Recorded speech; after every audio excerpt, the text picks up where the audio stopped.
Botar sain. Botar sain. Botar sain. Baba ration जी देगा या भला सॼा ॻोठारनि खे ॾियूं वञी खाइनि ग़रीब गुरबा।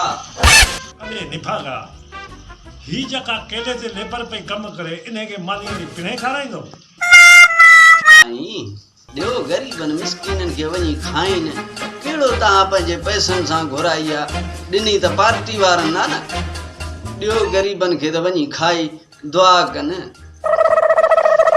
अरे निभागा मूंखे ख़बर आहे त पार्टी वारनि देग मोकिली आहे ग़रीबनि खे करा केले ते मज़दूर कम पिया कनि ग़रीब न आहिनि तोखे ॻोठारे जो वॾो लाचार पइजी वियो केले वारा मज़दूर त पंहिंजी मज़दूरी वठंदा न उहे वरी ग़रीब कीअं थिया। अरे निभागा तकड़ कर ही देग खणी अंदर रख को ॾिसी न वठे ॾियो ग़रीबनि मिसकीननि खे वञी खाइनि। हाणे जी मां चवां थो ईअं कर तूं जल्दी कर देग अंदर कर होका ॾेई अची बीठो आहे ॾियो ग़रीबनि खे त वञी खाई दुआ कनि। अरे निभागा वॾेरो मां आहियां तूं आई तोखे चयो त देग अंदर कर बची तूं कढ़ा ॾींदो त असांखे पार्टी वारनि देग ॾिनी आहे खण।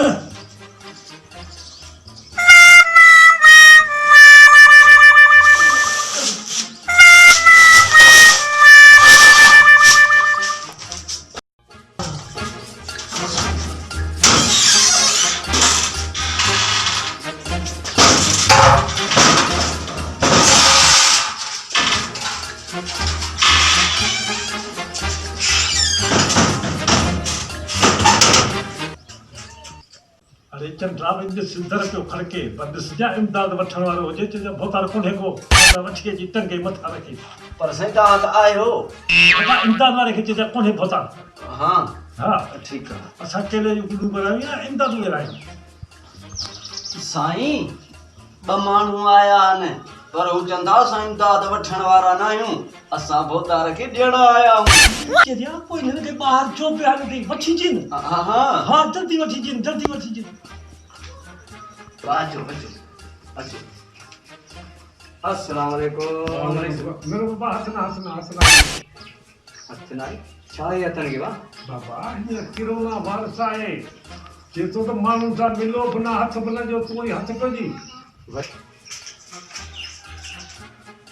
कमाल आहे रे सर इलेक्शन जे टाइम ते ईंदा हुयो ॻोठनि में त माण्हुनि सां भक रुपाए मिलंदा हुयो उन टाइम तव्हांखे किरोना कुझु न पियो करे हाणे चओ था त किरोना आहे वॾी ॻाल्हि आहे रे सर। न बेचना मुंहिंजी हा बाबा रईस कल 4-5 माण्हू आया जो असांखे राशन ॾेई विया गंज ॾेई विया बाबा तव्हांजे नाले ते सो असां सोचो त रेस ॾे वञूं रे जो शुक्रिया अदा करे अचूं।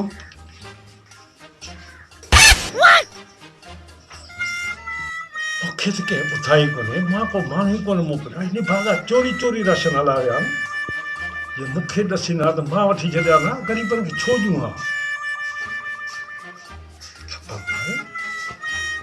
करे त ॾाढी आहे सॼो माल ग़रीबनि खे ॾेई छॾियूं असांखे ॿुधाई न वॾी ॻाल्हि करे छॾी कहिड़ा हुया मुंहिंजी जांच त कई कहिड़ा चंद्रा चोरी माल विहारिया।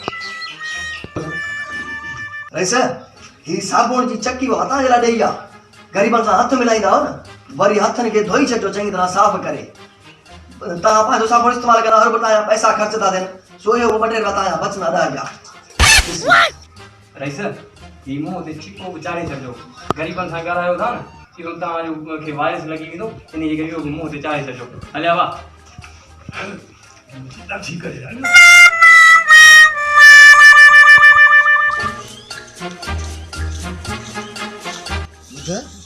वॾेरो सोचींदो हुन माल ॾेई केरु वियो ऐं ख़बर अथई साबुण कोन हिन में ख़ाली पत्थर विझी ॾिनोमांसि।